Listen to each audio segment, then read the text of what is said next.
Pada pagi hari ini di Amerika dan sore hari di Indonesia, kita akan belajar bersama-sama kunci melawan penghalang berkat. Ya, kunci melawan penghalang berkat. Yohanes 10 ayat 10. Pencuri datang hanya untuk mencuri, membunuh, dan membinasakan. Aku datang supaya mereka mempunyai hidup dan mempunyainya dalam segala kelimpahan. Saudaraku, dalam ayat ini kita mendapatkan kunci, ya, dua kunci. Kunci yang pertama yaitu memperoleh berkat Tuhan. Dan kunci yang kedua, bagaimana kita melawan penghalang berkat Tuhan. Saudara, cukup lama dan bertahun-tahun saya sering memikirkan ayat ini. Yaitu yang ditulis bahwa aku datang supaya mereka mempunyai hidup dan mempunyai dalam segala kelimpahan. Saudara, apa yang dimaksud dengan hidup? Hidup ini adalah hidup yang berkualitas. Tuhan datang dikatakan dia ingin kita mempunyai hidup. Hidup yang berkualitas, berkelimpahan. Yang dimaksud yaitu kualitas hidup yang berkelimpahan. Kualitas hidup yang berkelimpahan itu dapat diartikan kualitas hidup yang sangat tinggi. Dan itu yang diinginkan Tuhan di dalam kehidupan kita anak-anaknya. Tuhan menginginkan kita semua dalam keadaan baik-baik. Saudara, bagaimana hidup berkualitas kalau tubuh ini sakit? Bagaimana berkualitas kalau hidup ini terus-menerus dalam keadaan kekurangan? Dalam keadaan miskin. Dan tentu pasti ini akan memiliki dampak kepada kehidupan kita secara menyeluruh. Jadi kelimpahan ini menyangkut semua aspek. Memang kita tidak menekankan materi, namun kita tidak menutup mata terhadap kebutuhan materi. Memang kita tidak menekankan kesembuhan dan kesehatan jiwa manusia batinia, tapi bukan berarti lalu kita mengabaikan kesehatan tubuh. Saudara, dikatakan iblis datang untuk mencuri, membunuh, membinasakan. Saudara, tentu saja iblis itu datangnya tidak dengan tanduk dan wajah yang menyeramkan.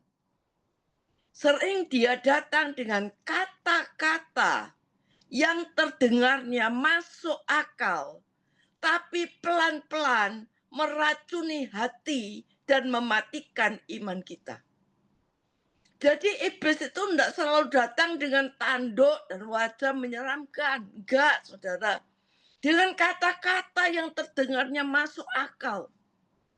Tapi pelan-pelan meracuni hati, mematikan iman kita.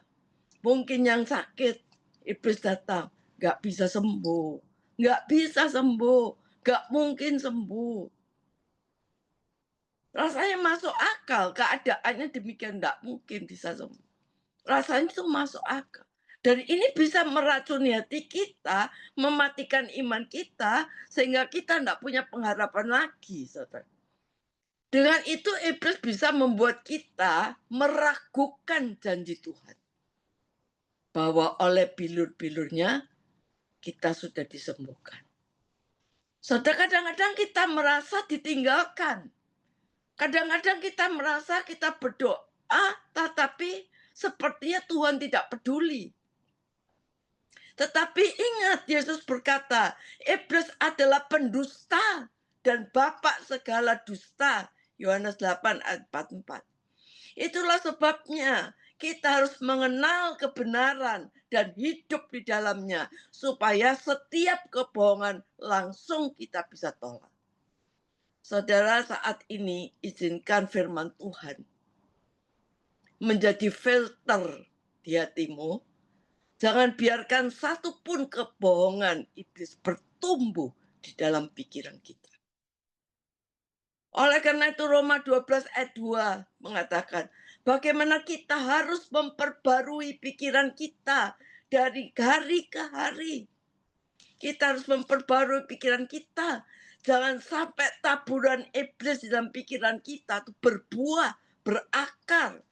Iblis selalu menggunakan tipu daya untuk meracuni orang percaya yang tidak punya firman. Dan mereka yang hanya melihat fakta lahiriah yang seringkali dipergunakan musuh untuk mengacaukan dasar keyakinan yang selama ini dimiliki oleh kita sebagai orang percaya. Sehingga kita akan teracuni, tidak mempunyai iman. Kita kehilangan iman, ya, yang seharusnya menjadi fondasi kehidupan kita. Saudara, tiba-tiba itu iman ambruk. Karena apa? Karena iblis datang meracuni pikiran kita dengan kata-kata yang kadang-kadang sepertinya bisa masuk akal. Saudara, alasan Tuhan mengizinkan kita sebagai orang percaya mengalami masa-masa di mana ada benturan antara fakta kehidupan sehari-hari dengan kebenaran firman Tuhan. Kadang-kadang Tuhan izinkan kita mengalami masa-masa di mana ada benturan antara fakta kehidupan sehari-hari yang terjadi dengan kebenaran firman Tuhan. Karena apa? Karena dunia ini sudah dicemari dengan dosa. Sehingga selalu bertentangan dengan kebenaran. Firman Tuhan berkeinginan mengubah dunia ini melalui kehidupan kita, orang percaya. Bahwa firman Tuhan itu ya dan amin. Saudara, di saat ini kita menghadapi kontradiksi antara fakta lahiriah dengan kebenaran firman Tuhan. Tuhan akan memakai kita untuk mengubah fakta yang ada sesuai dengan firman yang sudah Tuhan berkatakan. Contohnya, kenyataannya, fakta kita sakit. Tidak bisa sembuh. Ya. Saudara, ini belum selesai. Ada lagi sakit ini. Belum selesai. Ada kena sakit ini. Sepertinya bertubi-tubi masalah sakit.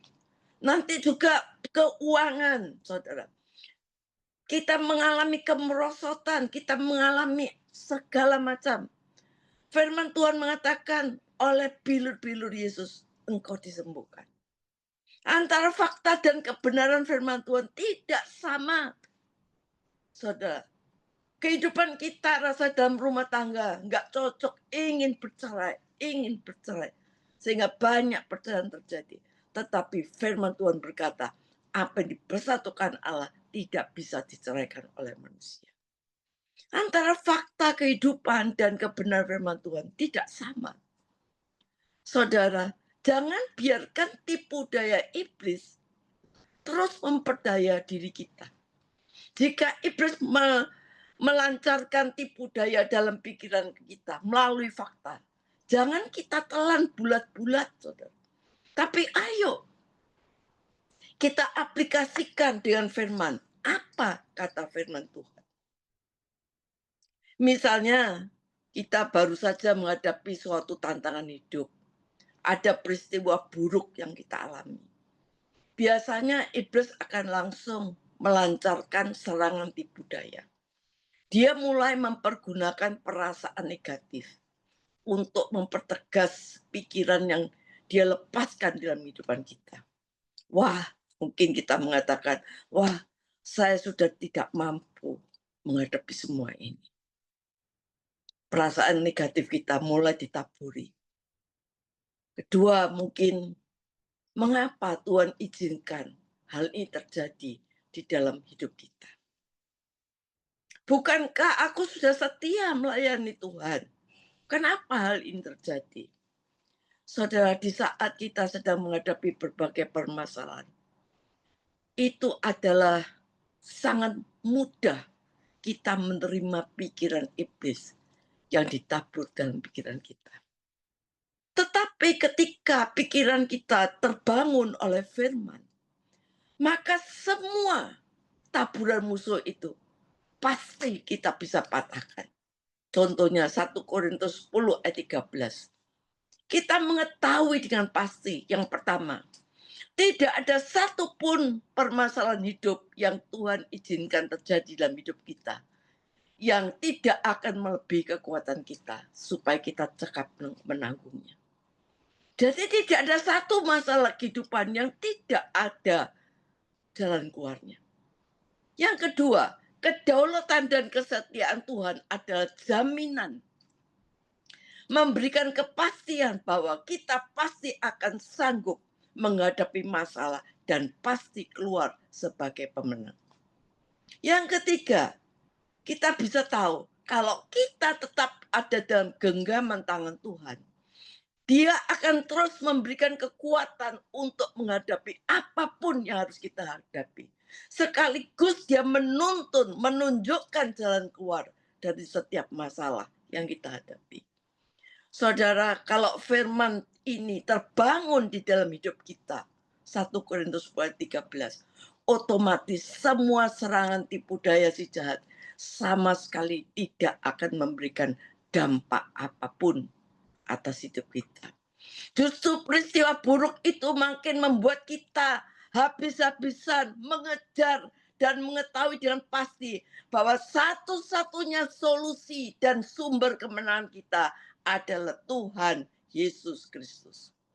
Masalah tidak ada lain, adalah sebuah sarana untuk Tuhan menyatakan kemuliaannya di dalam hidup kita. Tahukah saudara, pencuri itu datang untuk mencuri, membunuh, dan membinasakan.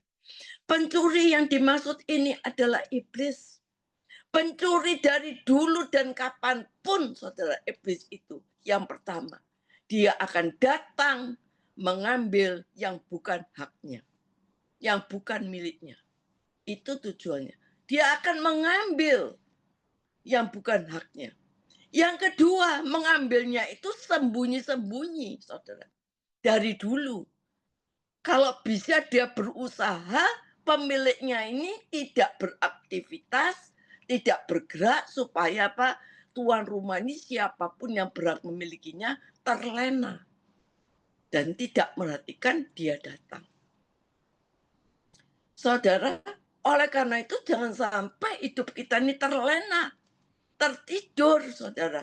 Sehingga kita nggak tahu, kita nggak punya aktivitas, nggak punya satu gerakan, nggak punya satu dobrakan di dalam hidup kita, di dalam pikiran jiwa kita.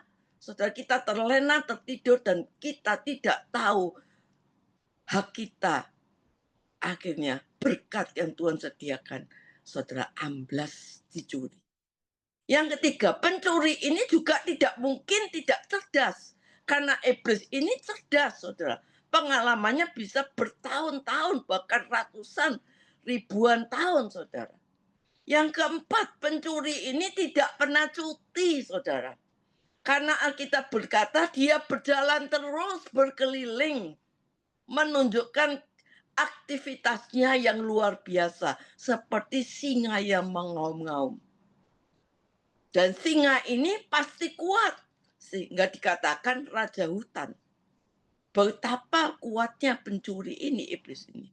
Tetapi satu hal, jangan pernah kita lupa, Yesus adalah singa dari Yehuda. Pasti singa-singa itu kalah dengan singa dari Yehuda. Yang kelima, pencuri itu aktif. Bagaimana ia membuat orang itu sakit, miskin, tidak ada damai sejahtera, karirnya hancur, studinya hancur, rumah tangga hancur, puncaknya masuk neraka. Dengan segala cara dia ingin mencuri segala berkat Tuhan. Ayo kita lawan, saudara, penghalang berkat ini. Dan saya boleh katakan pada saudara, bahwa tidak ada yang bisa melawan, menanggulangi perbuatan si pencuri ini selain Tuhan. Saudara, tanpa Tuhan orang akan tercuri. Bagiannya terambil, berkatnya tercuri, kesehatannya tercuri. Kita tidak bisa melawan iblis tanpa Tuhan. Harus dengan Tuhan. Dengan Tuhan artinya kita harus memiliki hubungan persekutuan yang benar dengan Tuhan. Berjalan bersama Tuhan. Bersekutu senantiasa dengan Tuhan. Saudara, orang yang rendah hati, orang yang membutuhkan Tuhan sepenuhnya. Sepenuh jiwa dan rasanya tidak bisa melangkah tanpa Tuhan. Sampai kita bisa berkata, aku bisa hidup tanpa siapapun, tanpa apapun. Tapi aku tidak bisa hidup tanpa Tuhan. Kita harus berpikir seperti Allah berpikir. Mungkin kita mengalami bagaimana masa depan anak-anak kita. Bagaimana masa depan anak-anak kita? Mungkin sulit. Ini kondisi sulit. Saudara, tapi kalau kita mengharapkan Tuhan sepenuhnya, saudara, kita sungguh-sungguh mengandalkan Tuhan sepenuhnya. Kita sungguh-sungguh berkata, Tuhan, aku tidak bisa hidup tanpa Engkau. Saudara, saudara tidak minta tolong, Tuhan pasti tolong. Saudara, dalam dunia ini kalau kita cermati, bagaimana orang kok bisa tercuri? Ya, karena pertama tadi saya sudah katakan tertidur. Kenapa kok bisa tertidur? Pengaruh dunia dan sekitarnya itu mengotori pikiran kita. Membuat kita tidak bisa hidup kudus. Jika kita tidak hidup kudus, tidak suci, itu tidak akan diberkati, saudara. Ingat Yesaya 59 mengatakan, tanganku tidak kurang panjang menolong, telingaku tidak kurang tajam mendengar doamu. Tapi yang membuat pemisah antara aku dan kamu itu adalah dosamu. Jadi doa ke gereja, tapi hidupnya kok tidak diberkati. Saudara, dalam dunia ini, kita juga tidak mau dipermalukan. Dan kita juga tidak bisa menjadi berkat kalau kita tetap hidup dalam dosa. Mungkin orang berpikir, kenapa ya saya ini kok gampang marah? Mengapa ya saya ini kok masih punya pikiran kotor? Saudara, ketika saudara mendengar kata orang, ketika saudara melihat gadget, menonton sesuatu yang tidak perlu tonton, mendengar sesuatu yang tidak perlu didengar, media-media yang bisa merusak kita, ya. Saudara, biarlah kita menutup mata semuanya.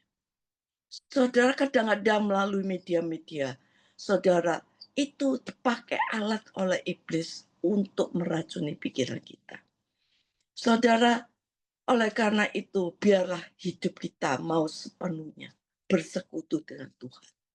Saudara, itu berkat, saudara, tidak akan turun dalam kehidupan kita kalau hidup kita tidak bersekutu dengan benar kepada Tuhan. Saudara, caranya iblis merusak. Nanti kalau orang tua sudah tidak rukun, saudara. Orang tua bukan orang tua yang bisa memimpin rohani. Tidak menjadi contoh sebagai bapak rohani, orang tua rohani. Kalau orang tua sudah kurang firman, hidupnya enggak rohani, apalagi anak-anaknya.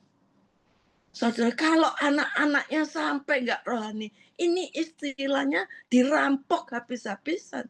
Kita tidak peka kepada siapa kita bergaul. Kita tidak peka kepada siapa kita perlu kita lihat. Saudara, pencuri itu mencuri sehingga hak saudara mestinya saudara miliki, tidak saudara nikmati. Kenapa kita sering kali membuka pintu kuasa gelap masuk dalam pikiran kita. Saudara, Tuhan tidak bisa memberkati kalau hidup kita dalam keadaan compang-camping. Secara rohani, karena dunia sudah memporak-porandakan kita. Kenapa compang-camping? Saya katakan compang-camping karena minggu ke gereja. Tetapi pikiran kita tidak benar, tidak punya persekutuan yang indah dengan Tuhan. Saudara, kita harus bisa lawan penghalang berkat ini, lawan persoalanmu. Ya, Saudara, itu bukan perkara yang sederhana. Kita melawan persoalan kita dengan hidup yang benar-benar suci, kudus, saudara. Dengan hidup orang suci, saudara. Orang yang hidupnya suci, itu orang yang baru bisa bersekutu dengan Tuhan. Dengan hidup suci, orang bisa berjalan dengan Tuhan. Saudara, kalau kita berjalan bersama Tuhan, siapa yang bisa melawan kita? Enggak ada, saudara. Kalau kita berjalan bersama Tuhan, siapa yang bisa mencuri berkat kita? Enggak ada, saudara. Jadi kalau kita mau hidup kita sukses, jadikan Tuhan satu-satunya di dalam hidup kita. Sehingga firman Tuhan berkata, baik kita makan, minum, semua itu untuk Tuhan. Maka perlunya firman Tuhan itu menjadi daging dan dilakukan di dalam perbuatan. Karena hidup ini, saudara, adalah peperangan. Peperangan melawan penguasa-penguasa di udara. Peperangan melawan roh-roh jahat yang tidak kelihatan. Yang saudara tidak tahu. Dia seperti singa mengaum-ngaum yang aktif bekerja ingin mencuri berkat kita. Dan peperangan ini ada syaratnya. Kita harus perang. Dalam perang ini, saudara, iblis itu yang ditakuti cuma satu. Saudara. Waktu kita perang melawan dia, hanya satu yang iblis takut. Satu kata, 3 huruf, yaitu doa. Doa inilah yang ditakuti iblis. Kalau saudara berdoa, dia takut, saudara. Doa itu yang membuat seorang berjumpa dengan Tuhan. Perjumpaan ini segala-galanya. Kalau saudara berjumpa dengan Tuhan, itu saudara mendapatkan segala-galanya. Tuhan bisa mencurahkan hikmat, marifat, kuasa, pertolongan, janji-janjinya kepada kita. Setan tidak takut saudara punya gelar. Saudara punya gelar doktornya ada 2, 3. Setan tidak takut dengan gelar yang kita punya. Tapi setan takut orang yang seperti Musa. Yang naik ke gunung Tuhan. Mukanya bercahaya. Yang naik ke gunung Tuhan, ketemu Tuhan, berbicara dengan Tuhan, kuasa Allah mengalir. Maka setan gak berani melawan. Saudara, hiduplah kudus, hiduplah dalam kehidupan doa. Karena firman Tuhan mengatakan, jenis ini tidak bisa dilawan kecuali dengan doa dan puasa. Saudara, dan banyak orang tidak menyadari betapa minimnya jam-jam doanya. Betapa minimnya jam-jam doanya. Sehingga apa? Berkatnya kita curi. Saudara, kalau kita bilang war, perang, saudara. Kita meneriakkan perang, saudara. Maka kita harus sungguh-sungguh ada dalam kehidupan doa. Saudara, itu mesti datang ke Tuhan. Saudara, jangan bandel, nggak mau doa, saudara. Setan masuk dalam pikiran kita, melalui pikiran kita, melalui dunia. Belum setan masuk dalam hal-hal supranatural, kegelapan, melawan darah dan daging, penguasa-penguasa di udara. Kita merebut keluarga kita dari kuasa gelap. Firman Tuhan mengatakan, Kisah Rasul 16:31, satu orang diselamatkan, seisi rumah diselamatkan. Saudara, ini bukan nyantai, saudara. Ini perang. Bagaimana kita bisa menyelamatkan seisi rumah kita? Bagaimana kita bisa menyelamatkan seisi rumah kita? Perang, saudara. Kita lawan itu segala roh-roh di udara yang mau menghancurkan keluarga kita, menghancurkan anak-anak kita. Kita lawan, itu perang, saudara. Makanya kita harus dilengkapi dengan kuasa. Jangan anggap enteng ringan iblis, saudara. Jangan kita pikir iblis itu sesuatu yang kita hadapi ringan. Iblis ini jahat sekali. Lebih jahat dari yang kita duga. Lebih licik dari yang kita perhitungkan. Lebih kuat dari yang kita bayangkan. Hanya doa yang membuat kita berjalan dengan Tuhan. Dan kita bisa menang. Kita tidak dapat lawan iblis tanpa Tuhan. Saudara. Berjalan dalam Tuhan itu artinya apa? Hidup dalam persekutuan dengan Tuhan, dalam Dia, dan sungguh-sungguh ada di dalam Dia. Saudara, selama kita berjalan sama Tuhan, berarti kita tidak punya masalah. Jangan memberalakan masalah. Saudara, masalah hidup kita tuh cuma satu, saudara. Saudara jangan pandang, aduh masalah saya ini banyak. Masalah saudara sebenarnya nggak punya masalah. Masalah saudara itu cuma satu, yaitu jika kita tidak bersekutu dengan Tuhan. Itu masalah terbesar. Saudara, apapun yang terjadi dalam kehidupan kita, apapun keadaan kita, pasti kalau kita berjalan sama Tuhan, ada jalan keluarnya. Oleh karena itu Musa berkata, jangan suruh aku pergi kalau tidak bersama engkau. Saudara, jangan tidak punya jam doa. Doa itu lebih dari kekuatan kita. Ayo bangun pagi berdoa. Sungguh-sungguh kita mencari Tuhan dengan sungguh-sungguh. Saudara, saya mengikuti Tuhan sejak tahun 1980.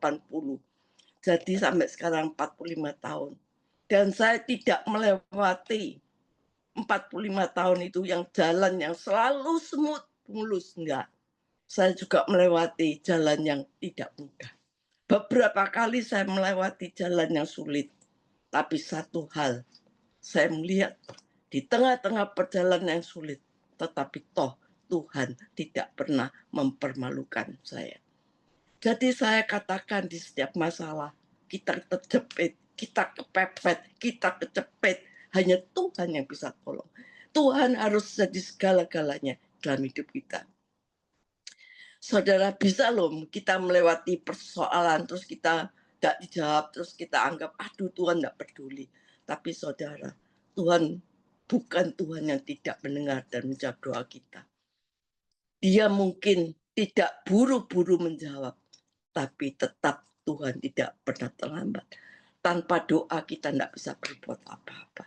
Saudara, doa itu modal kita. Saudara, apapun yang terjadi, percaya Tuhan mencukupi hidup kita. Tuhan itu adalah hidup. Dia Allah yang hidup. Janganlah kita meragukan Tuhan. Kalau kita tidak berdoa, saudara meragukan Tuhan. Saudara, ayo kita percaya. Tidak ada di setiap musim kehidupan kita di mana Tuhan tidak menyertai. Musim apapun dalam kehidupan kita, Tuhan tetap menyertai. Dan kekuatan kita hanya bila kita bersama dengan Dia. Saudara, bersama dengan Dia, itulah kekuatan kita. Oleh karena pada saat ini, kita mau bersama-sama berdoa. Biarlah kita semua tahu Tuhanlah kekuatan kita. Tanpa Tuhan, kita tidak bisa berbuat apa-apa. Meskipun kelihatannya kita mengalami sesuatu jalannya sulit, kecepet, kepepet, terjepit, tetapi tidak ada penolong yang lain. Tuhan penolong kita. Dan Dia tidak pernah mempermalukan saudara. Dia pasti bela saudara. Terobosan kemenangan akan terjadi di dalam kehidupan kita. Amin.